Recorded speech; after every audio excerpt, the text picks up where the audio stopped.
I never thought fairy tales could come true until I got my own evil stepmother. But let me start from the beginning. My name is Ashley, and my early childhood was what most would consider normal, even privileged. My parents were successful business people, living in a beautiful two-story house in Connecticut. Dad worked hard building his company from the ground up, while Mom had her own priorities. She was rarely home, always out with her friends, especially her best friend Diana. They were inseparable, getting their nails done, having long lunches at fancy cafes, shopping at expensive boutiques. I remember sitting at the kitchen table, doing homework alone while Dad heated up another microwave dinner. "Where's Mom?" I'd ask, though I already knew the answer. "She's out with Diana again, sweetheart," Dad would say, trying to hide his disappointment. "But hey, how about we make this dinner special? I bought your favorite ice cream for dessert." That was Dad, always trying to fill both roles, to make everything okay. But even his best efforts couldn't prevent what happened when I was 9. I still remember that day with painful clarity. Mom came home late, as usual, but instead of sneaking up to her room, she called for a family meeting. "I'm leaving," she announced, her voice eerily calm. "I've fallen in love with someone else. We're moving to Europe next month. You can keep full custody of Ashley." Just like that, my mother erased herself from my life. She packed her things the next day and disappeared, leaving behind a shell-shocked father and a confused 9-year-old girl who couldn't understand why she wasn't enough for her own mother. That's when Diana started coming around more often. At first, I was glad to see her. She was familiar, a connection to my mom. She'd cook dinner for us, help me with my homework, and clean the house. She was everything Mom hadn't been. Dad seemed to brighten whenever she was around. Within months, they started dating, and 6 months after Mom left, Dad announced they were getting married. I remember feeling relieved. Diana had been so kind, so attentive. Maybe this was the mother figure I'd been missing. "Are you happy about this, Ashley?" Dad asked me after he told me about the engagement.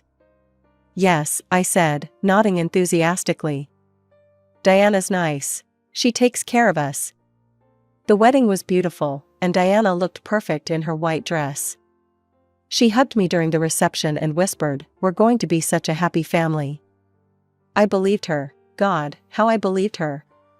While they were on their honeymoon, I stayed with my grandmother, Dad's mom. Those were the last truly peaceful days I would have for a very long time.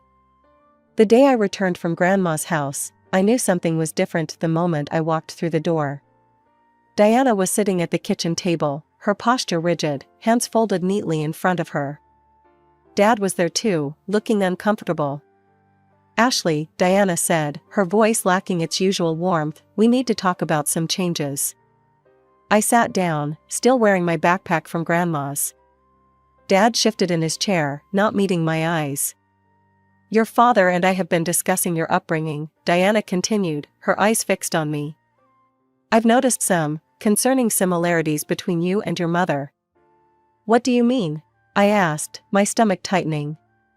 "The way you act, your attitude, it's clear you need more structure. More discipline." She turned to Dad. "Don't you agree, honey? We don't want her turning out like her mother." I watched Dad's face carefully. He frowned slightly, clearly uncomfortable. "Well, maybe some structure would be good." "I'll handle everything," Diana quickly assured him, patting his hand. "You're so busy with work, darling. Let me take care of this." And just like that, my life changed. The next day, Diana laid out her new rules. First came the changes to my wardrobe. "We'll only be shopping at sales from now on," she announced. "Designer clothes are a waste of money for a growing girl." But that was just the beginning. The following weekend, when Dad usually gave me my weekly allowance, Diana intercepted. "About your pocket money," she said, her voice sickly sweet. "From now on, you'll have to earn it. Straight A's only. 1B, and no allowance for the week." "But Dad always," I started to protest. "Your father agrees with me," she cut me off. "Don't you, dear?" Dad, buried in his work laptop, just nodded absently. Listen to Diana, Ashley. She knows what's best. The rules got stricter with each passing week. Diana started keeping a notebook, a detailed record of my every transgression. One morning, I rushed to school without making my bed. It went in the notebook. A glass left on the counter instead of being put in the dishwasher? In the notebook. Homework completed but not filed properly in my folder? Another mark. Every Friday, she'd sit me down and go through the list. Bed unmade on Monday, dishes left out on Wednesday, room not vacuumed on Thursday. She'd read with cold satisfaction. Well, it looks like no pocket money this week either. Maybe next week you'll try harder. I watched my previous life slip away, replaced by endless rules and restrictions. The worst part wasn't even the rules themselves, it was how she'd transformed from the warm, caring woman who'd helped with my homework into this cold, calculating figure who seemed to take pleasure in finding my faults. And my father, the man who used to be my biggest defender, had become a silent observer, too busy with work to notice what was happening in his own home. I tried talking to Dad multiple times about Diana's rules, catching him on rare moments when he wasn't buried in work. Dad, can we talk? I approached him one evening in his home office. He barely looked up from his computer screen. What is it, Ashley? I'm really busy right now. It's about Diana, and all these rules. Don't you think they're a bit excessive? He finally stopped typing and sighed. Look, honey, I know things are different now, but Diana's doing all the hard work around here. She's managing the household while I'm trying to keep the business running. We should appreciate that. But Dad. Not now, Ashley. I have a conference call in 5 minutes. Thank God for Grandma. She was the only one who saw through Diana's perfect stepmother act. During one of her visits, she overheard Diana berating me for leaving a textbook on the coffee table. This is ridiculous, Grandma exploded. She's a child, not a soldier in boot camp. The argument that followed was explosive. Diana played the victim perfectly, crying to Dad about how his mother was undermining her parenting. Your mother doesn't respect my position in this family, she sobbed. How can I raise Ashley properly with her constantly interfering? Dad, as usual, took Diana's side. The fight with Grandma was ugly.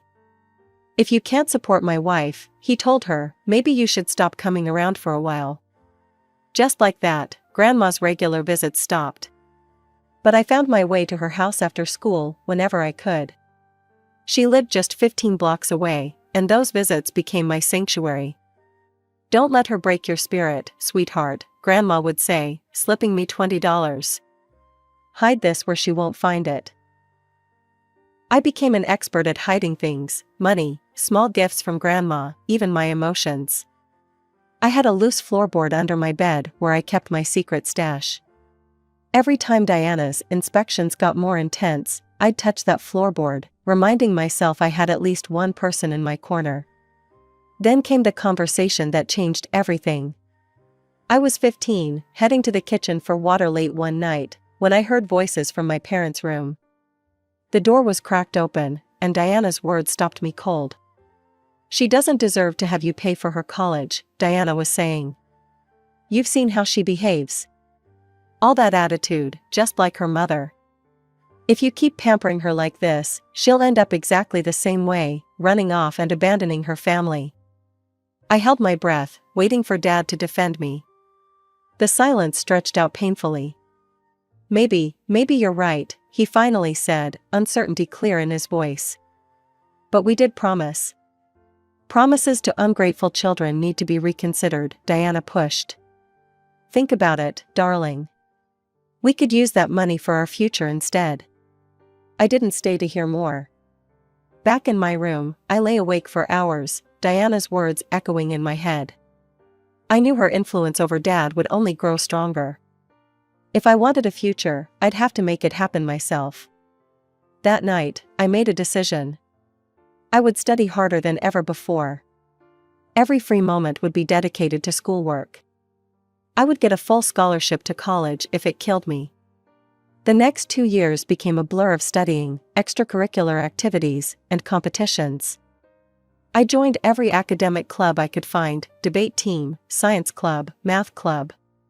My weekends were spent either studying or participating in state competitions. The trophy shelf in my room slowly filled up with awards: first place in the state science fair, top speaker at the regional debate championship, perfect score on the math Olympiad. Diana couldn't stand it. Every achievement, every award seemed to irritate her more. But she couldn't criticize me anymore, not when teachers were calling home to praise my performance, not when local newspapers were featuring my academic achievements. Finally, graduation day arrived. I'd done it, a full scholarship to Marshall University in the neighboring state. The letter had come 2 weeks earlier, and I'd been waiting for the right moment to tell them. I chose dinner after graduation, thinking surely, on this day of all days, even Diana couldn't ruin things. I got into Marshall, I announced, still wearing my graduation gown. Full academic scholarship. Dad's face lit up. That's amazing, sweetheart. I'm so proud of you. For a moment, everything felt perfect. Then Diana wrapped her arms around Dad's shoulders, and I watched her face transform into that sickly sweet expression I'd grown to hate. "Oh, honey," she cooed, "this is wonderful news. But you know what would make it even better? If Ashley learned the value of true independence." Dad turned to look at her. "What do you mean?" "Well," Diana continued, her voice dripping with false concern, "we shouldn't spoil her too much. The scholarship is great, but maybe she should pay for her own housing? Get a job, learn some responsibility?" I watched in disbelief as Dad nodded slowly. "That actually makes sense." Something inside me snapped. All the years of pent-up frustration, all the silent suffering, everything came pouring out at once. "Makes sense?" I stood up so quickly, my chair fell backward. "Nothing about this makes sense. You've let her control everything for years. She's turned this house into a prison, and you just sit there and nod along with whatever she says." "Ashley," Dad started, but I wasn't finished. "You already had money saved for my college." "I know you did, I heard you talking about it years ago." "But let me guess, Diana, you convinced him to spend it on something else, didn't you? Just like you convinced him to stop letting Grandma visit, to stop being my father." Diana's face turned red with rage. "How dare you," she shrieked, jumping up from her chair. "After everything we've done for you. Is this how you show gratitude?" "Gratitude?" I laughed bitterly. "For what? For making my teenage years a living hell? For taking my weekly allowance? See?" Diana turned to Dad, tears suddenly appearing in her eyes. "This is exactly what I've been warning you about. She doesn't respect you at all. All she cares about is money, money, money. Just like her mother." I watched Dad's face change, hardening into something I'd never seen before. He stood up slowly, his hands shaking. "Get out," he said quietly. "Diana's right, you've become exactly like your mother. Selfish, ungrateful, only thinking about yourself. I won't have another woman like that in my house. Pack your things and leave." The words hit me like physical blows. Behind Dad's shoulder, I could see Diana's triumphant smirk, quickly hidden behind a hand raised in fake distress. I ran upstairs to my room, tears blurring my vision. My hands shook as I threw clothes into my suitcase, grabbed my awards and photos, and emptied my secret stash from under the floorboard. The whole time, I could hear Diana's voice downstairs, consoling Dad, "It's not your fault, honey. Some people just can't be helped." Grandma's house was only a 15-minute drive away, but it felt like hours. She opened the door, took one look at my tear-stained face, and pulled me into a fierce hug. "He kicked me out," I sobbed into her shoulder. "He said I'm just like Mom." "Your father's a fool," she said firmly, helping me with my bags. "But you're not going to let them win. You're stronger than that." I stayed with Grandma through the summer, working at a local bookstore to save up money. She helped me research apartments near Marshall University, and when August came, she handed me an envelope. It's not much, she said, but it should cover your first few months' rent. The rest is up to you. College life was hard at first. I found a tiny studio apartment that I could barely afford, and got a job as a waitress at a cafe near campus. My schedule was brutal: morning classes, afternoon study sessions in the library, evening shifts at the cafe, then homework until midnight. But it was worth it. Every time I felt like giving up, I remembered Diana's smirk, and it gave me the energy to keep going. The years passed quickly.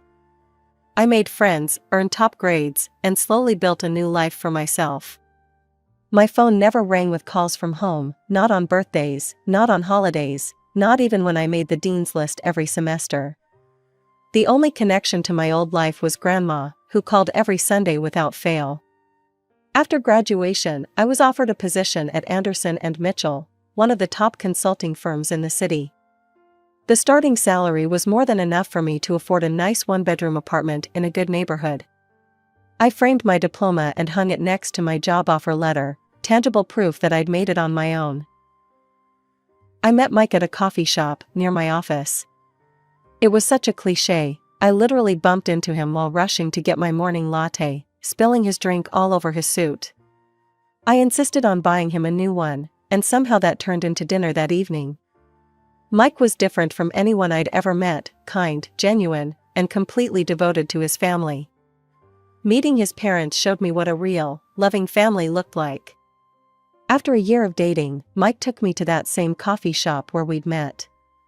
He got down on one knee right there, pulling out a beautiful diamond ring. "Ashley," he said, his voice shaking slightly, "will you marry me?" I said yes through tears of joy, and the entire coffee shop erupted in applause. Later that evening, I posted a photo of us on Instagram, me showing off the ring, Mike kissing my cheek, both of us grinning like idiots. The call came exactly 1 week later. I was at work when an unknown number flashed on my phone. Something made me answer it. "Hello, Ashley." The voice sent chills down my spine. "It's been a while." "Diana?" My hand tightened around the phone. "How did you get my number?" "Oh, I have my ways," she laughed softly. "I saw your engagement announcement. Quite a lovely ring. You must be so excited to plan the wedding. What do you want?" "To help, of course." Her voice dripped with false sweetness. "You know, every bride deserves to have her father walk her down the aisle." My heart skipped a beat. "What are you talking about?" "I'm talking about a deal, dear. A simple transaction, really. $25,000, and I'll convince your father to reconcile with you. I'll make sure he's there to walk you down the aisle on your big day." I felt sick. "And if I refuse?" "Well," she chuckled, "let's just say your father won't be attending the wedding. You know how he is, he does everything I say. I manage all our money, and that fool doesn't even question where it goes." She kept talking, her voice growing more smug with each word. "Remember when I convinced him to kick you out? So easy. Men are such simple creatures, really. A few tears, the right words at the right time. Your father's particularly stupid that way." My hand was shaking, but not from fear. With my other hand, I'd already pulled up the voice recorder app on my work phone and hit record. Diana's voice kept flowing, detailing years of manipulation and deceit. "So what do you say, dear? 25,000 is a small price to pay for a father's love, isn't it?" I forced myself to keep my voice steady. "I need to think about it." "Don't think too long. The offer expires in a week." She hung up with a click. I sat at my desk, staring at the recording on my phone. 7 minutes and 32 seconds of Diana revealing her true nature. 7 minutes and 32 seconds that could change everything. That evening, I played the recording for Mike in our apartment. His face darkened with each passing second. "We need to send this to your father right now," he said, reaching for his phone. I put my hand over his. "No, I have a better idea." I smiled, already opening my laptop. She's always been so careful to maintain her perfect image. Let's see how she likes having her true colors shown to the world. I uploaded the recording to my social media accounts with a simple caption: "My stepmother's wedding gift demand, $25,000 to let my father walk me down the aisle. Listen to the end." The response was immediate and overwhelming. Within hours, the post had hundreds of shares. Comments flooded in, many from people who knew Diana personally. "I can't believe this is the same woman who leads our church committee. She told me you'd abandoned your family. I'm so sorry I believed her. This explains why she suddenly had that new car last year." The truth about Diana was spreading like wildfire through our small community. Her carefully constructed facade was crumbling, post by post, share by share. 3 days later, my phone rang. It was Dad. "Can you come home?" His voice sounded rough, like he'd been crying. "Please, Ashley, we need to talk." I drove the 4 hours back to my childhood home the next day. The house looked exactly the same from the outside, but something felt different. Diana's expensive SUV wasn't in the driveway. Her prized rose bushes were untended. Dad opened the door before I could knock. He looked older, tired, his hair grayer than I remembered. We stood there awkwardly for a moment before he pulled me into a tight hug. Inside, the house was eerily quiet. No sign of Diana. "She's gone," Dad said, answering my unspoken question. "I kicked her out the day after I heard that recording. Filed for divorce the next morning." He slumped into his favorite armchair, looking defeated. "I've been such a fool, Ashley. All these years, I was so blind. The way she manipulated me, turned me against you, against my own mother." His voice cracked. "I believed every lie she told me. I let her destroy our family." Tears started rolling down his cheeks. "I threw you out, my own daughter. I chose her over you. How can you ever forgive me?" I sat on the arm of his chair, like I used to do when I was little. "I forgive you, Dad." He looked up, surprised. "But," I continued, "I need time. We can't just pretend those years didn't happen. We need to rebuild our relationship, slowly." The next 6 months were a journey of healing. Dad and I started with weekly phone calls, awkward at first, but gradually becoming more natural.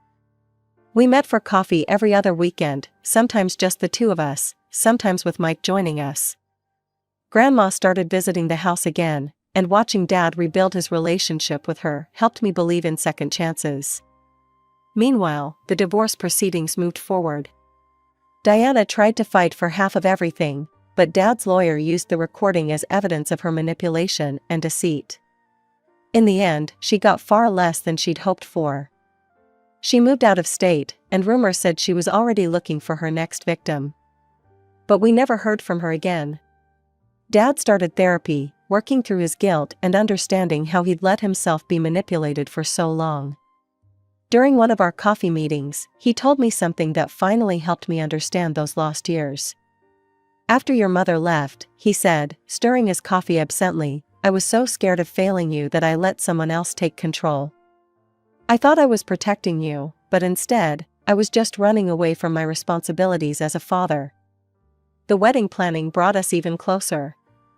Dad insisted on helping with everything, from venue hunting to taste testing cakes. He even joined Mike's family for the rehearsal dinner, fitting in perfectly with their warm, boisterous dynamic. On the morning of my wedding, Dad arrived early at the bridal suite. He looked handsome in his tuxedo, but his hands were shaking as he knocked on the door. "Ready for this?" he asked, his voice trembling slightly. I was already in my dress, Grandma putting the finishing touches on my veil. "I've been ready for this moment my whole life, Dad." He took my hand, and we stood waiting behind the church doors. The wedding march began to play. "Ashley," he whispered, "I know I missed so many important moments in your life. But I promise you, I'm here for all the ones to come." The doors opened, and we started down the aisle. I saw Mike waiting at the altar, beaming. I saw our friends and family smiling, Grandma in the front row already dabbing at her eyes. But mostly, I felt my father's arm steady and strong beneath my hand, finally being the support I'd always needed him to be. At the altar, when the minister asked, "Who gives this woman to be married?" Dad's voice rang out clear and strong, "Her grandmother and I do." Later, during the reception, I watched Dad dancing with Grandma, both of them laughing like I hadn't seen in years. Mike came up behind me, wrapping his arms around my waist. "Happy?" he asked. I leaned back against him, taking in the scene before me, my family, broken and rebuilt, stronger at the mended places. More than I ever thought possible. People say you can't choose your family, but that's not entirely true. Sometimes you have to lose your family to find it again. Sometimes the happy ending isn't about everything being perfect, but about learning to love the imperfect pieces and building something new from them. Diana's been gone from our lives for months now, and good riddance. But in a way, I'm almost grateful for what happened. Without the darkness she brought, I might never have learned how strong I could be, might never have experienced the joy of rebuilding what was broken.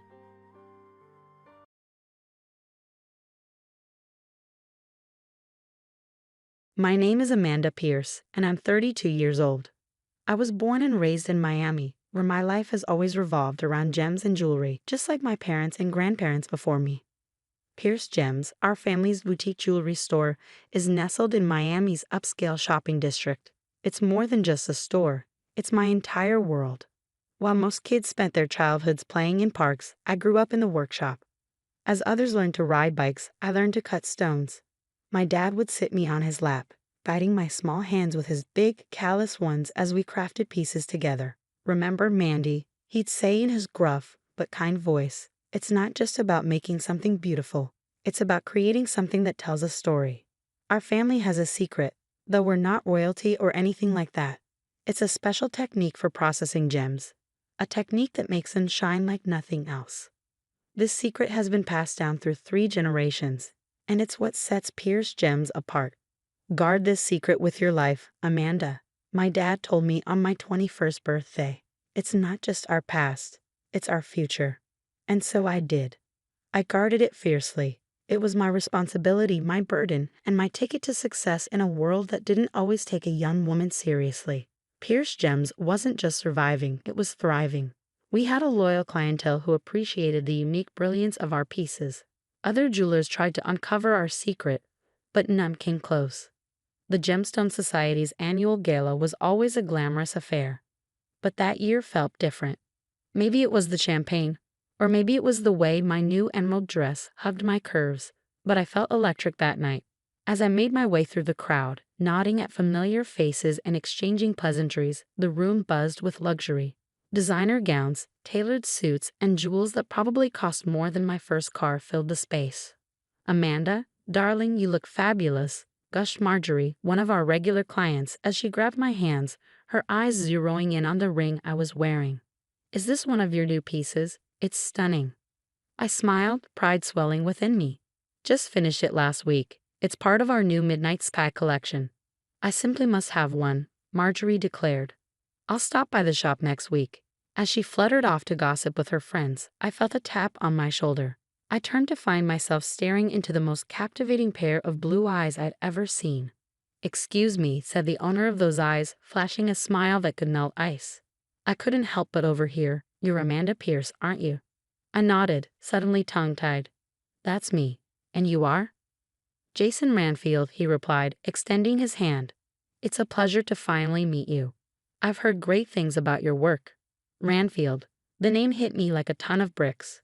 The Ranfields were jewelry royalty, owners of one of the largest jewelry empires in the country. And here was their hair, talking to me like I was the most interesting person in the room. "The pleasure's all mine," I managed to say, shaking his hand. "I didn't realize the Ranfields would be here tonight." Jason laughed, a warm, rich sound that made me feel like we were sharing an inside joke. "We usually skip these events, but I insisted on coming this year. I've been following your work, Amanda. You're making waves in the industry." A blush crept up my cheeks. "That's very kind of you to say." "It's the truth," he said, his eyes twinkling. "In fact, I was hoping we could discuss a potential collaboration. How about dinner next week?" My heart skipped a beat. A collaboration with the Ranfields could take Pierce Gems to the next level. But a small voice in the back of my head whispered a warning. The Ranfields were our biggest competitors. Could they be trusted? I pushed the thought aside. This was business, nothing more. Dinner sounds great, I heard myself say. Jason's smile widened. Excellent. I'll have my assistant set it up. He glanced over my shoulder and frowned slightly. I'm afraid I have to mingle, but I'm looking forward to our dinner, Amanda. As he walked away, I felt like I was floating. Jason Ranfield had sought me out, me, Amanda Pierce, the girl who spent more time with gems than with people. The rest of the night passed in a blur. I danced, I laughed, I networked, but my mind kept drifting back to those blue eyes and that dazzling smile. Jason had chosen a trendy restaurant in South Beach, the kind of place where the who's who of Miami came to see and be seen. As I walked in, I spotted him immediately, looking impossibly handsome in a tailored suit. He stood up as I approached, his eyes lighting up. Amanda, he said, taking my hand, you look stunning. I felt a flutter in my stomach but pushed it down. Thank you, Jason. You clean up pretty well yourself. As we sipped our wine, the conversation flowed easily. We talked about our shared passion for jewelry, swapping stories about difficult clients and challenging designs. I found myself relaxing, drawn in by Jason's wit and charm. As our main courses arrived, I decided to bring up what had been on my mind since the gala. You mentioned a potential collaboration at the gala, I said, raising an eyebrow. What did you have in mind? Jason leaned forward, his eyes sparkling with excitement. I've been following your work for a while now, Amanda. The way you bring out the brilliance in gems. It's unlike anything I've ever seen. I believe a partnership between Pierce Gems and Ranfield Jewelry could revolutionize the industry. That's a bold statement, I replied, intrigued but cautious. How exactly would this partnership work? We have the resources and the reach, Jason explained. You have the skill and the innovation. Together, we could create a line that combines the best of both our worlds. I had to admit, the idea was tempting. But years of guarding our family secret had made me wary. And what about our individual techniques? Our trade secrets? Jason held up his hands in reassurance. Those would remain separate, of course. This would be about combining our strengths, not revealing our secrets. I nodded slowly, turning the idea over in my mind. It's an interesting proposition.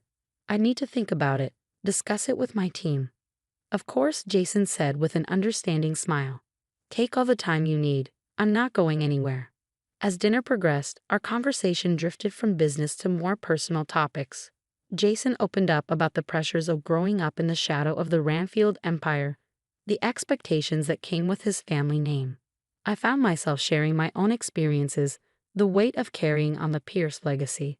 Before I knew it, we were seeing each other regularly. Jason swept me off my feet with grand gestures and intimate moments. One weekend, he surprised me with a spontaneous trip to the Bahamas. Pack a bag, he said, showing up at my door with a mischievous grin. We're going on an adventure. I hesitated, thinking about the orders I needed to fill. Jason, I can't just leave. I have work. He silenced me with a kiss. The work will be there when you get back.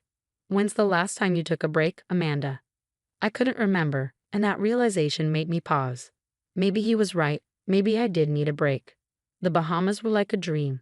We spent our days lounging on pristine beaches, snorkeling in crystal clear waters, and our nights dancing under the stars. It was intoxicating, being the center of Jason's attention. Back in Miami, our relationship continued to blossom. Jason would surprise me with rare orchids flown in from Thailand, their delicate petals a testament to his thoughtfulness. We'd spend evenings at fancy restaurants or quiet nights in, talking for hours about everything and nothing. But it wasn't all smooth sailing. The first time Jason took me to meet his parents, I felt like I'd stepped into a lion's den. Vivian Ranfield, Jason's mother, looked me up and down with barely concealed disdain. So you're the little jeweler Jason's been spending so much time with, she said, her voice dripping with false sweetness. I straightened my spine, meeting her gaze. That's right. Amanda Pierce of Pierce Gems. It's a pleasure to meet you, Mrs. Ranfield. Robert Ranfield, Jason's father, was a bit warmer, but I could see the calculation in his eyes. Pierce Gems, he mused. You've been making quite a name for yourself lately. Impressive for such a small operation. The dinner was a minefield of backhanded compliments and thinly veiled insults. At one point, Vivian accidentally spilled her red wine on my dress. Oh, I'm so sorry, she exclaimed, not sounding sorry at all. I suppose your hands must be too rough from all that manual labor to hold delicate glassware properly. I plastered on a smile even as I seethed inside. No worries, Mrs. Ranfield. Accidents happen. Jason squeezed my hand under the table, a silent show of support. Later, as he drove me home, he'd apologized profusely. "I'm so sorry about my parents," he said, his knuckles white on the steering wheel. "They can be difficult." I sighed, looking out at the Miami skyline. "It's okay. I'm sure they're just protective of you." Jason shook his head. "It's not okay. You're important to me, Amanda. They need to accept that." His words warmed my heart, pushing away the lingering chill from his parents' cold reception. As weeks turned into months, I found myself falling harder for Jason. He was everything I'd never known I wanted, charming, worldly, and seemingly head over heels for me. For the first time in my life, I felt truly seen and appreciated for more than just my craft. We'd been dating for about 8 months when he surprised me with a trip to Paris. "Pack your bags, darling," he said, his eyes twinkling with excitement. "We're off to the city of love." And so I found myself in Paris, strolling hand in hand with Jason along the Seine, marveling at the architecture and indulging in decadent French cuisine. It was like a dream. On our last night in Paris, Jason took me to dinner at a Michelin-starred restaurant with a view of the Eiffel Tower. As we finished our dessert, he suddenly looked nervous. "Amanda," he said, reaching across the table to take my hand. "These past months have been the happiest of my life. I can't imagine my life without you." He stood up, and to my shock, got down on one knee beside our table. The other diners gasped and turned to watch. "Amanda Pierce," Jason said, pulling out a small velvet box. "Will you marry me?" I stared at the ring in shock. It was beautiful, but a small part of me couldn't help but notice that it paled in comparison to my own creations. I pushed that thought aside, focusing instead on the man kneeling before me, his eyes full of hope and love. "Yes," I heard myself say. "Yes, I'll marry you." When we returned to Miami, reality came crashing back.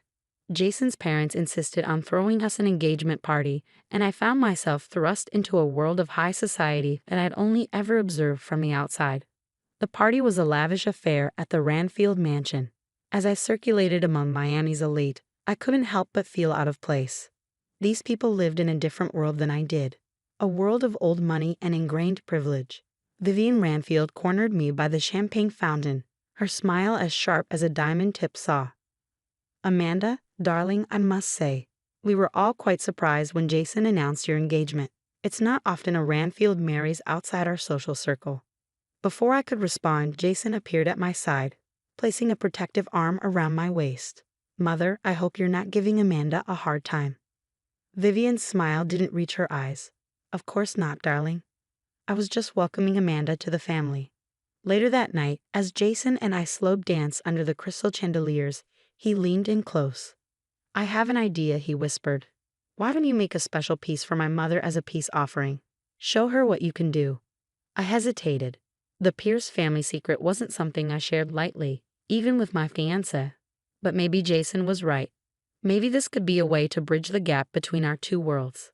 The weeks following our engagement were a whirlwind of wedding planning. I threw myself into creating the perfect necklace for Vivian, hoping it would be the olive branch that could finally win her over. I spent countless hours in my workshop, pouring my heart and soul into the piece. I used rare pink diamonds and a flawless blue sapphire from my father's private collection. It was to be my masterpiece, a testament to my skill and the Pierce family secret. One evening, as I was putting the finishing touches on the clasp, Jason stopped by the workshop. His eyes widened. "Amanda, it's incredible. I've never seen anything like it." I felt a surge of pride. "Do you think your mother will like it?" Jason nodded, his eyes still fixed on the necklace. "She'd be a fool not to. The way it catches the light, it's almost otherworldly." I smiled, pleased with his reaction. That's the Pierce touch. The next week, I was at the Ranfield mansion for another wedding planning session. Suddenly, I heard raised voices coming from down the hall. I slipped out of the room and followed the sound of the voices. As I got closer, I could make out what they were saying. "You're being ridiculous," came Robert's deep voice. "This marriage is a golden opportunity. Don't tell me you're getting cold feet now." "It's not like that," Jason protested. "But nothing," Vivian's shrill voice cut in. You've done well, darling. She's eating out of the palm of your hand. Sue will have everything we need. I edged closer to the partially open door, my heart pounding in my chest. Through the crack, I could see Jason pacing back and forth, sipping wine from a glass. You should see how eagerly she's making that necklace, he said, and I felt my world tilt on its axis. She has no idea she's handing over the keys to her entire legacy. Vivian's laugh pierced the air like a knife. And to think we almost objected to you marrying that little nobody. I must say, Jason, your acting skills have improved tremendously. She actually believes you love her. I stumbled back, my hand flying to my mouth to stifle a gasp. This couldn't be happening. It had to be a mistake. But Robert's next words shattered any lingering doubt. Once we have the Pierce secret, we'll corner the market, he said, his voice filled with smug satisfaction. Who cares if her quaint little shop goes under? It's just business after all. I felt like I was going to be sick. My vision blurred with unshed tears as the full weight of their betrayal hit me. Jason, the man I thought I loved, the man I had agreed to marry, had been using me all along. The days following my shocking discovery were a blur of emotions and careful planning. On the surface, I played the part of the excited bride-to-be perfectly. I gushed over flower arrangements, fretted about seating charts, and continued working on Vivian's necklace. But inside, I was seething with rage and plotting my revenge. How's the necklace coming along, darling? Jason asked one evening, wrapping his arms around me from behind as I worked in my studio. I fought the urge to flinch away from his touch. Almost done, I replied, forcing a smile. Your mother is going to love it. Late into the night after Jason had gone home, I began creating a new collection. Each piece was a work of art, telling the story of betrayal through intricate designs and carefully chosen gems. But jewelry wasn't my only focus. One day, I broke into Jason's home computer and downloaded all the files I could find. I spent hours poring over the Ranfield Company documents, looking for any discrepancies or signs of wrongdoing. It was tedious work, but my determination fueled me. One night, as I was going through a stack of financial reports, something caught my eye. The Ranfields had been systematically replacing high-quality gems with cheaper alternatives in their jewelry, scamming their customers out of millions. The next challenge was gathering evidence of their plot against me. I bought a small, high-quality recording device and began carrying it with me everywhere. It felt dirty, but I reminded myself that they had started this game. I was just finishing it. As the final week before the wedding arrived, I put the finishing touches on my plan. I had evidence of the Ranfield gem scam, recordings of their plot against me, and a collection that would shock Miami's elite to its core. The morning of the wedding dawned bright and clear, a perfect Miami day. As I arrived at the beachfront venue, my heart was pounding, but my resolve was firm. I clutched my velvet-lined case containing my new collection and all the evidence I'd gathered like a lifeline. Amanda, there you are. Jason's best man, Mark, called out as I entered. Everyone's been looking for you. Are you ready? I gave him a tight smile. More ready than you know. As I was ushered into a private room to wait, I could hear the murmur of guests arriving outside. Miami's elite, all gathered to witness what they thought would be the society wedding of the year. If only they knew. The wedding march began to play, and I started my walk down the aisle.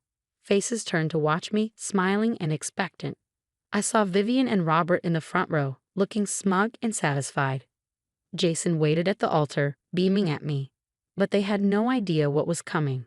As I reached the altar, I took a deep breath and turned to face the guests. The murmurs quieted, and all eyes were on me. I met Jason's gaze, his smile faltering slightly as he sensed something was off. Before we begin, I said, my voice steady despite the adrenaline coursing through me, there's something I need to share with all of you. Jason's brow furrowed in confusion, but he said nothing. I could feel the tension in the air as the guests exchanged puzzled glances. I spent the past few months creating something special, I continued, opening the velvet-lined case I'd been holding. Inside were the pieces from my new collection, each one a stunning work of art, glittering under the soft light. But these aren't just any pieces of jewelry, I said, my voice growing stronger with every word. They tell a story of betrayal, deceit, and revenge. A shocked gasp rippled through the crowd, and Jason's face paled. Amanda, what are you doing? He hissed, reaching for my arm. I stepped back, out of his reach. You see, I said, holding up a necklace, this piece represents the lies I've been told. And this one, I continued, picking up another, represents the trust that was shattered. I turned to Vivian and Robert, their expressions frozen in horror.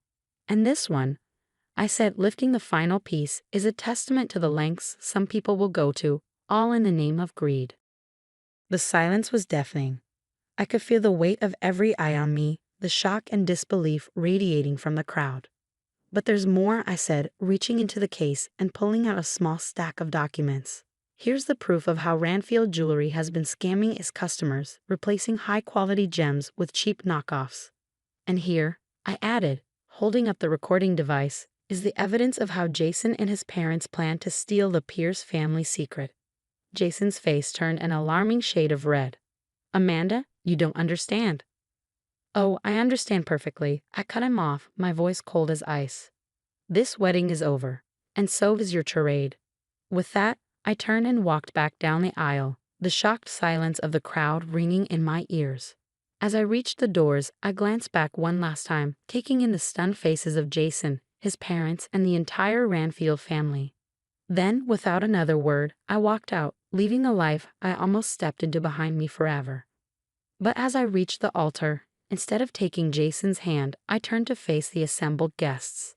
I'm afraid there won't be a wedding today, I announced, my voice clear and strong. Gasps echoed through the crowd. Jason's face contorted in confusion. Amanda, what are you doing?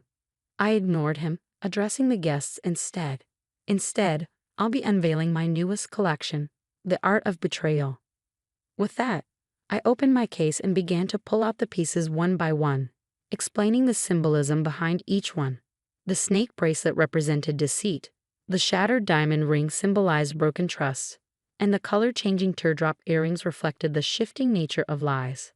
As I spoke, I saw understanding and horror dawn on the Ranfields' faces, but I wasn't done yet. And for the grand final, I said, pulling out Vivian's necklace, a special commission with a hidden message. I held it up to the light, revealing the word LIAR spelled out in pink diamonds. The crowd gasped again, this time in a mix of shock and admiration. Amanda, stop this nonsense right now. Robert Ranfield bellowed, his face red with anger. But I was beyond stopping. I pulled out the documents I'd gathered and the recordings I'd made. The Ranfields aren't just liars in love, I announced. They're liars in business too. I proceeded to lay out the evidence of their gem scam, playing recordings of their plot against me and Pierce gems. With each revelation, the crowd's murmurs grew louder, shocked faces turning to the Ranfields for an explanation. This is preposterous, Vivian shrieked, but her voice was shaking. As security began to escort the sputtering Ranfields out, I addressed the crowd one final time. I stand before you not as a bride, but as a businesswoman protecting her legacy. Pierce Gems will continue to create beauty and brilliance without compromising our integrity. The aftermath was chaos. Reporters who had come to cover a society wedding found themselves with a much bigger story. Photos of my triumphant face and stunning jewelry splashed across social media and magazines worldwide. In the days following what the press dubbed the wedding that wasn't, my life became a whirlwind of interviews, legal meetings, and damage control. The story had exploded beyond Miami, capturing national attention. My phone rang nonstop with calls from reporters, industry insiders, and even a few Hollywood producers interested in my story. I sat in my workshop, surrounded by half-finished pieces and stacks of newspapers, all featuring my face on the front page. The headlines ranged from Jewel of Deception, Hair Exposes $1 Million Scam, to Love, Lies, and Luxury. The Pierce Ranfield Saga. The Ranfield empire crumbled under the weight of the scandal, with multiple lawsuits filed against them. My best friend and now lawyer Sarah burst through the door, her arms full of more newspapers and legal documents. Amanda, she said, dropping everything on my workbench, we need to talk strategy. The press is having a field day, and we've got at least a dozen interview requests over the next few weeks. I carefully chose which interviews to give. I spoke about the importance of transparency in the jewelry business, the need for stricter regulations, and my vision for a more ethical industry. As the weeks turned into months, the media frenzy began to die down, but my resolve only grew stronger. I channeled my energy into Pierce Gems, pushing myself to create more innovative designs while maintaining our commitment to ethical sourcing. One evening, as I was locking up the shop, a woman approached me. She looked familiar, but I couldn't place her. "Miss Pierce," she said hesitantly, "I'm sorry to bother you, but I wanted to thank you." I tilted my head, confused. "Thank me for what?" She smiled sadly. "I bought a Ranfield piece for my 25th wedding anniversary. After your expose, I had it appraised. Turns out the stone wasn't nearly what they claimed it was. Thanks to you, I was able to get my money back." I felt a lump form in my throat. "I'm glad I could help." As she walked away, I realized that my actions had affected real people, not just faceless consumers. The scandal that had nearly destroyed me had instead become the catalyst for positive change. And I, Amanda Pierce, was just getting started.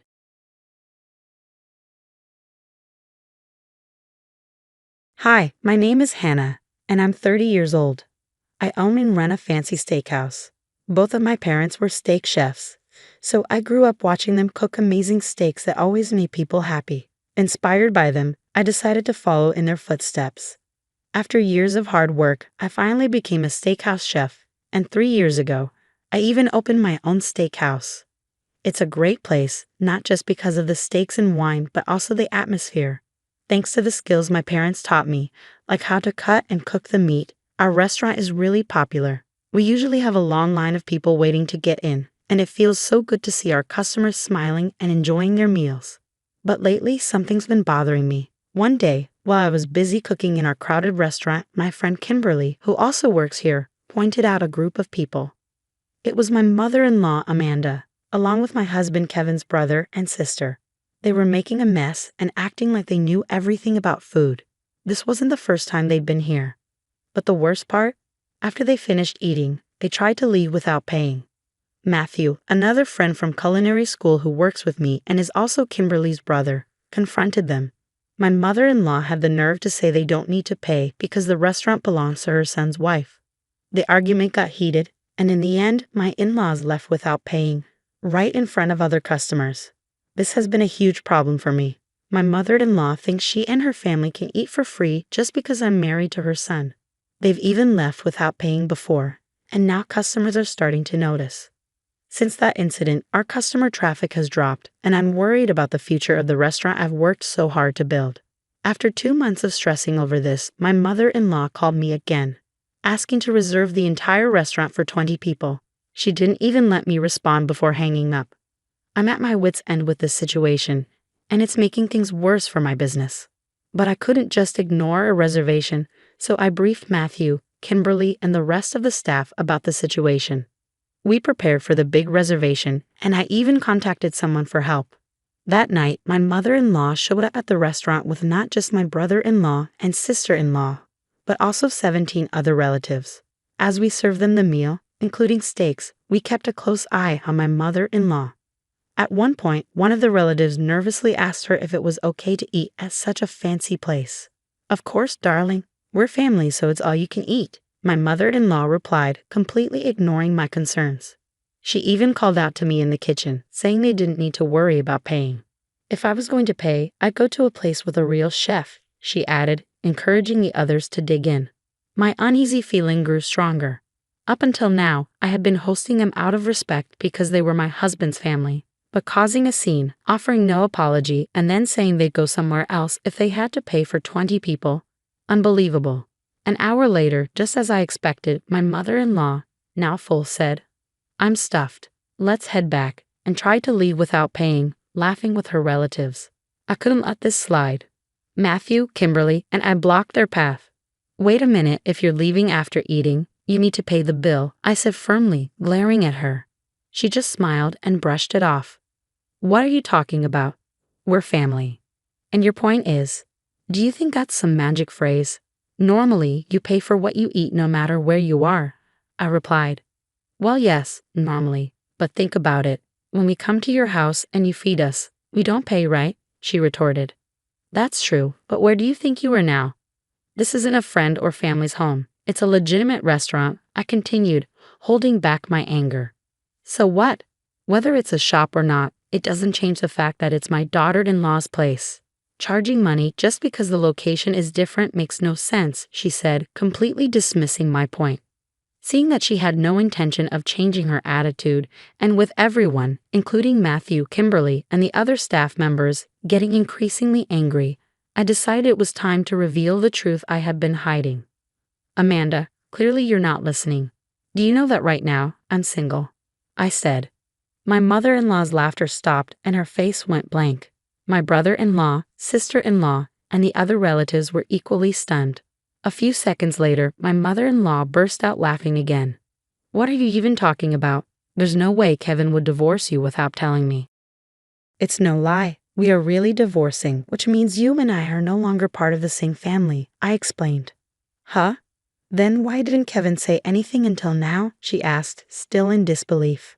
Exactly. Kevin, my now ex-husband, hadn't told you about the divorce. Earlier during dinner, you were complaining about not hearing from him.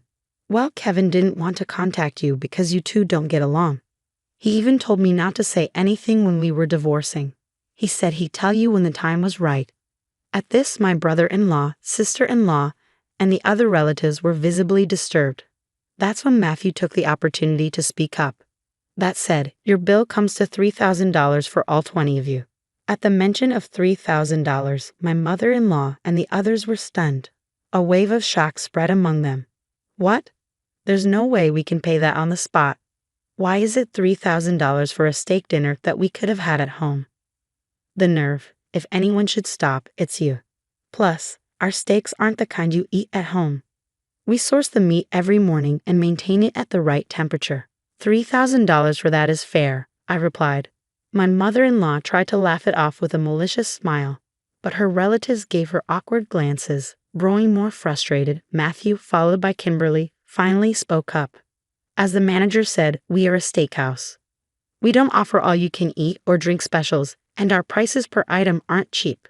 Right? If you're going to stuff your face like that, you need to pay for it. It's clear the bill would come to $3,000. Hearing this, the relatives quickly turned on my mother-in-law, confronting her with frustration. What's going on? You told us you'd settled everything with the manager, so we didn't need to bring any money, one grumbled, echoing the other's complaints. Seeing their angry faces, my mother-in-law panicked and suddenly lashed out at me. How dare you embarrass me in front of everyone? Should I sue you for defamation? Be my guest, I replied calmly, but before you do, we'll report you for dining and dashing. We'll also discuss your past behavior as fraudulent. What did you just say? She snapped back, confused and increasingly hostile. Her relatives tried to calm her down, but she broke free and grew more aggressive, demanding, What have you done to Kevin? There must be a reason he wants a divorce. Why are you assuming I'm at fault? Kevin is perfect, he's good at his job and handles household chores. I can't forgive this. You're paying the bill as alimony. Her outrageous claim left everyone, including the staff, stunned. What nonsense is this woman spouting? Matthew and Kimberly muttered, embarrassed for her. Sensing that she wouldn't back down, I decided to lay it all out. I didn't say anything before, but the reason for the divorce is Kevin's infidelity and abusive behavior. My words hit like a lightning bolt. My mother-in-law, brother-in-law, sister-in-law, and the other relatives were all shocked as I revealed the truth. Kevin, no, my ex-husband, didn't just neglect his job. He stole money from me, money I had saved before our marriage, and spent it partying with multiple women and drinking heavily. He was also emotionally abusive and started accumulating debt without my knowledge. Divorce was my only option. Wait, how much debt are we talking about? One of the relatives asked. Adding everything up, including loans from friends and my own parents, it's about $40,000. My mother-in-law's face went pale. I initially let you all slide with the dining and dashing, thinking it was a one-time thing, but after the fiasco 2 months ago, I can't ignore it anymore. Plus, we booked the entire restaurant today, so if you don't pay, we're in the red. The relatives, now furious, began demanding that my mother-in-law repay them the money they had lent her over the years. My mother-in-law, brother-in-law, and sister-in-law were visibly shocked and confused when suddenly the restaurant door burst open. A man walked in, and my mother-in-law exclaimed, Owen. It was my father-in-law, Owen, a physical education lecturer at a university in the city. He surveyed the scene, sighed deeply, and then bowed his head to me. Hannah, it's been a while. I'm really sorry for the mess my foolish wife has caused. No, Owen, I should apologize for calling you in the middle of your busy day, I responded. That's right. I had reached out to my father-in-law after hearing about my mother-in-law's troubling actions, including reserving the entire restaurant. He promised to come and talk to her as soon as he could. What are you doing here? My mother-in-law asked, shocked. Amanda, show some respect. Even if she's an ex, Hannah has had to put up with our idiotic son, Owen said firmly. But you told me you'd be late because of work. Yes, but Hannah called me earlier.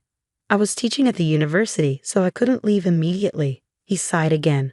I'm really sorry for dragging you into this, Hannah. There's no need for you to apologize, Hannah, my father-in-law said as he walked in. I heard everything while standing at the entrance, so I know the whole situation. He then turned to my mother-in-law, his face stern. Amanda, what's going on? You've been dining and dashing repeatedly, and you almost caused a scene last time. No, you've got it wrong, my mother-in-law stammered. I only have $60 on me right now. $60? Are you kidding me, Amanda? You come to a high-end restaurant and that's all you bring? You can't even pay for a single meal. My father-in-law's anger erupted, and my mother-in-law trembled. After taking a deep breath to calm down, he continued. I heard everything at the entrance. It's not just Kevin who's been acting recklessly. You have too, Amanda. No, it's not like that. The real problem is Hannah. She knew about the divorce and didn't say anything. Enough excuses. He cut her off. Kevin silenced her, and he's the root cause of all this. My father-in-law's booming voice made everyone, including the relatives, the waitstaff, and even Matthew and Kimberly, freeze. Realizing the tension, he cleared his throat and bowed deeply to us. I apologize for the scene and for my foolish wife. I'll cover the bill and the debts my relatives mentioned. Please forgive us. What? You're doing what? My mother-in-law gasped. Ignoring her, my father-in-law turned to me.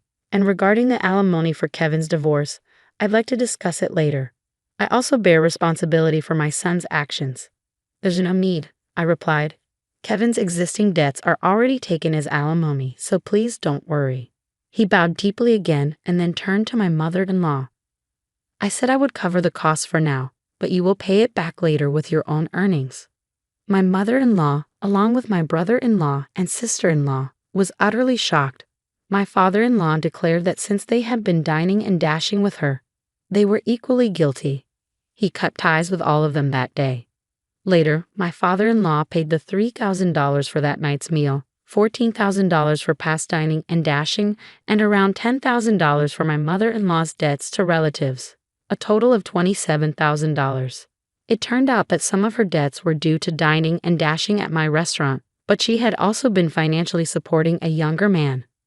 When my father-in-law discovered this, he was beyond furious, and their marriage ended in divorce. He also cut ties with my brother-in-law and sister-in-law. After being ousted, my mother-in-law, brother-in-law, and sister-in-law moved into a cheap apartment in the city. They're now juggling part-time jobs to pay off their debts, working from dawn till dusk. All of them are struggling. My mother-in-law, who had always been a housewife, and my brother-in-law and sister-in-law, who relied solely on my father-in-law's income despite having college degrees, are all finding it hard to adapt to their first jobs. They're getting yelled at by younger bosses and colleagues almost every day. On the flip side, things are looking up for me. Friends and relatives who used to come with my mother-in-law are now visiting on their own. And guess what? They're actually paying for their meals. They're thrilled with the quality of the food and service. So in a way, I have to thank my mother-in-law for this one silver lining. The smiles of these satisfied customers keep me, Matthew, Kimberly, and the rest of the staff going strong.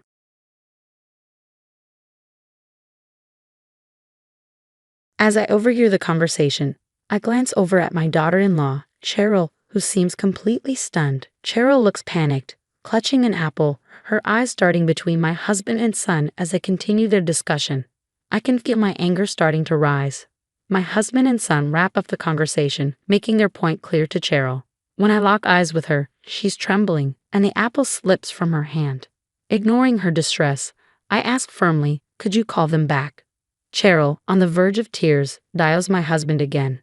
As I listen to the annoyed voices of my husband and son on the other end, I wonder what I should do next. My name is Raina, and I'm 62 years old. I've been managing household chores since I graduated from high school. I met my husband Oliver through a family introduction, and we married soon after. We had our son and lived happily. No matter how busy he was, my husband always made time to attend our son Miguel's school events. Miguel was such a sweet child. Even when I was too ill to do housework, he would do his best to help. "How are you feeling? Can you eat some chicken soup?" he'd ask, his little face full of concern. I had to smile when my husband cautiously brought over a pot of soup one evening, having made it himself after putting our son to bed. Seeing me laugh, my husband joined in, albeit awkwardly. Ever since our son got married, he no longer helps with household chores. But he's good to his wife Cheryl, so I suppose it's okay. Still, sometimes when I'm not feeling well, I find myself craving my husband's chicken soup. I'll never forget the taste of that soup. Lately, I haven't been feeling well. It's probably due to my age, but I've had constant discomfort in my stomach and haven't had much of an appetite. Nowadays, since we're living with my son and his wife, Cheryl handles the cooking and dishwashing while I manage the rest of the household chores.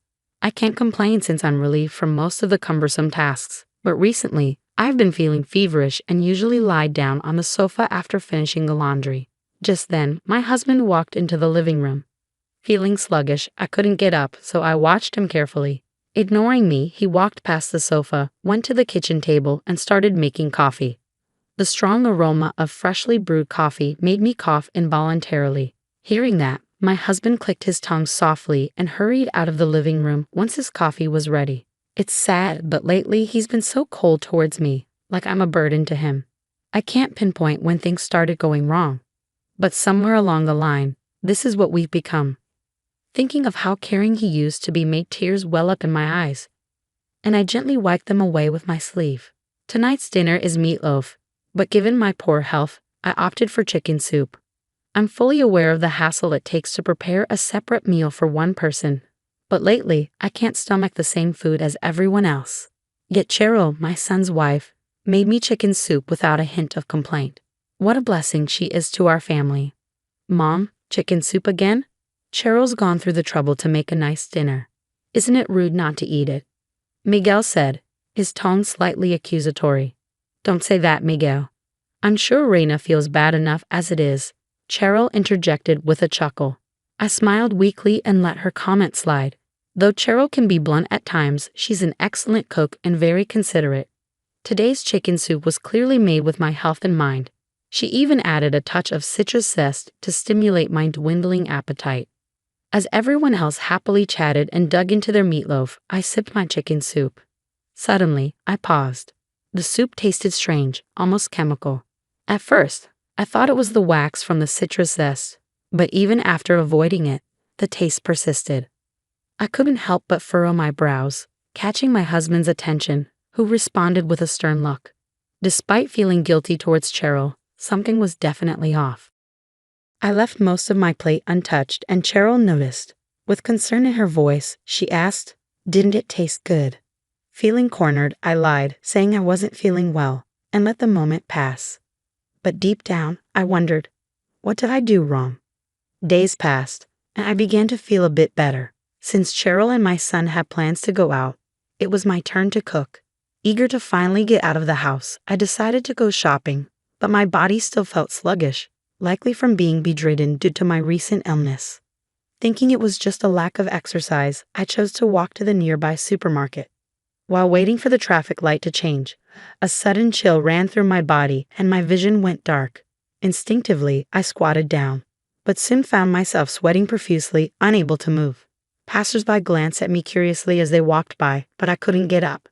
I clutched my collar tightly, hearing the distant commotion of people and an approaching ambulance siren until I eventually lost consciousness. When I regained it, I found myself staring at a white ceiling. I was in a hospital room. Apparently, I had collapsed on the way to the store and had been brought in by an ambulance. "Oh, Raina, you're awake." I turned toward the voice and saw Cheryl standing by my bed. I tried to respond, but my body wouldn't cooperate. For a moment, I was overwhelmed with gratitude for Cheryl, who showed no signs of annoyance.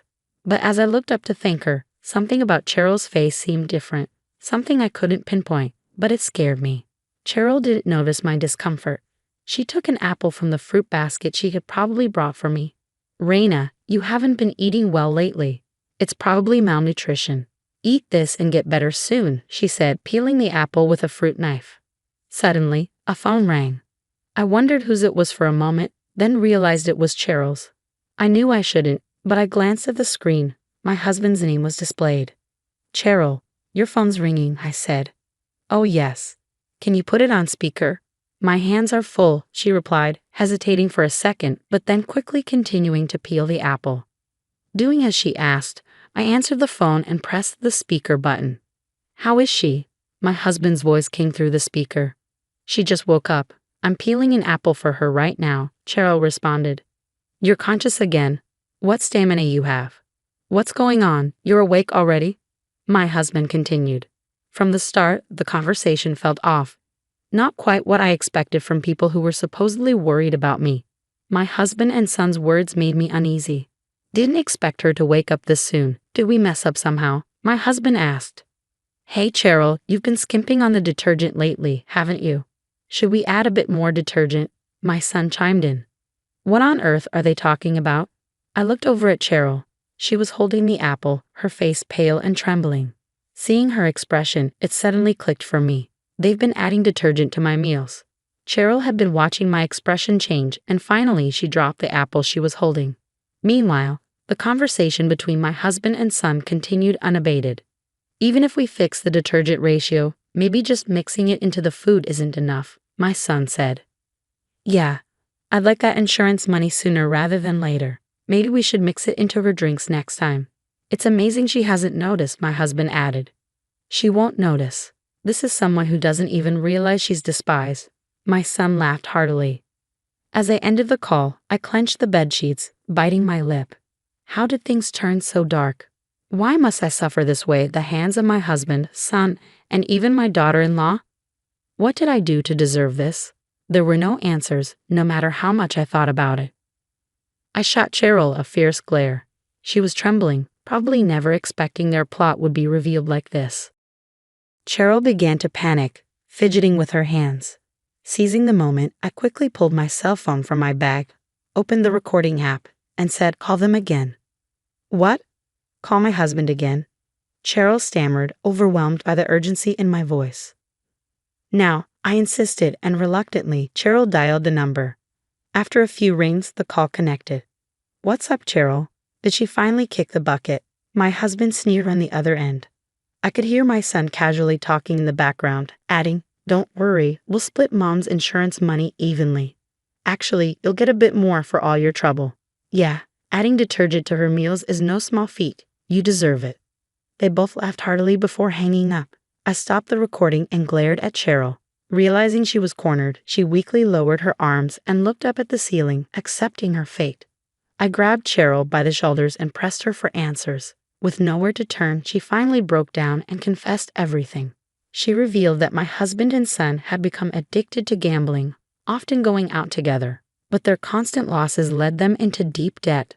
Desperate, they concocted a plan to take out a life insurance policy on me without my knowledge, hoping to collect the payout. This sinister plan had been in motion for 2 years. They realized the quickest way to ensure an insurance payout was if I became ill.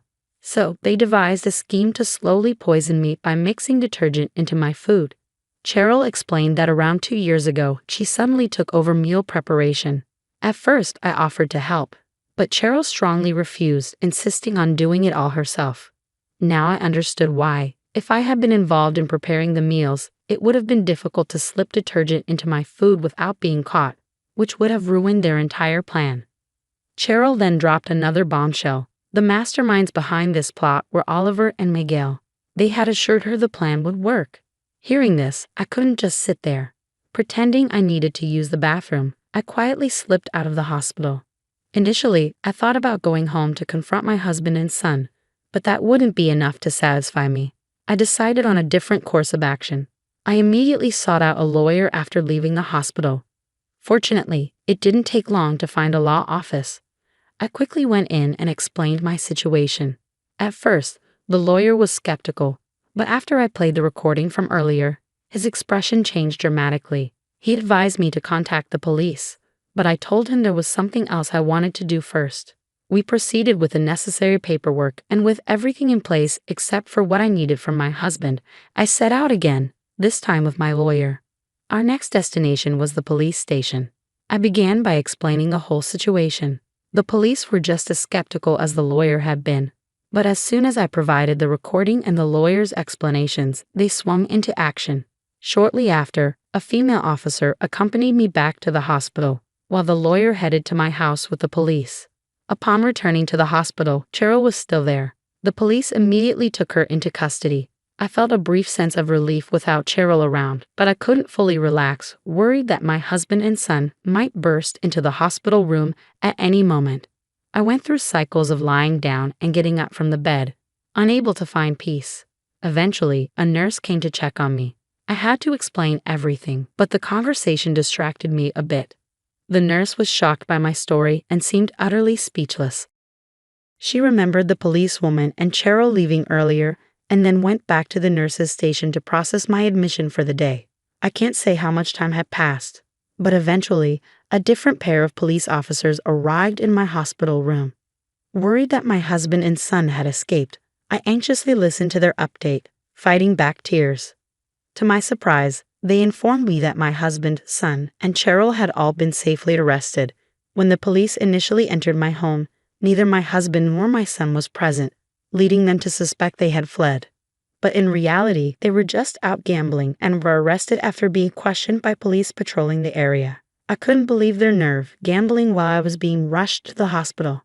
Though they had wished for my health to deteriorate, they should have known I was waking up. Their casual attitude infuriated me, but in the end, their recklessness led to their swift arrest. So I guess there's no use complaining now. Ultimately, my husband, son, and Cheryl were charged with attempted murder. On top of that, my husband was served divorce papers through my lawyer. At first, he opposed the divorce, but after hearing the sum of the damages he owed, he agreed to all my conditions, including transferring the house into my name in exchange for a lower settlement. As for my son and Cheryl, well, with my son in jail, I seized the opportunity to sever all family ties through a legal affidavit. No more financial support, period. Even if he's released, I'll treat him like a complete stranger. As for Cheryl, I informed her parents about everything. Initially, they didn't believe me, but by the time I finished my story, they were visibly shaken and sincerely apologized. Unexpectedly, Cheryl's mother left the room and returned with a thick envelope. Inside was $50,000. I stood there in disbelief as they continued to apologize profusely. It seemed like they intended this as compensation. I tried to decline several times, but they insisted, almost in tears, that I accept it. So I finally did. Time passed, and I found myself in good spirits again. The spacious house, now devoid of people, allowed me to live my life without compromise. And yes, I could finally eat whatever I liked without worrying. Since that incident, I think I've become a bit of a germaphobe. When doing the dishes, I minimize the use of soap. I still think it's a waste of water, but I make sure to thoroughly rinse off any soap. It's not just for dishes. I extend this habit to showering and laundry too. If I don't, I hesitate to even put things in my mouth or on my body. While my husband, son, and Cheryl are certainly to blame for this change, I think I'll gradually get better because they're no longer in my house. I have the freedom to live as I please. Some may think I'm emotionally scared, but from my perspective, I feel utterly relieved and refreshed. I switched to a new cell phone. The incriminating voice recordings have been turned over to the police, and honestly, just keeping that phone would have felt disgusting. As I think about the freedom my new phone represents, I'm motivated to try things I've never dared before.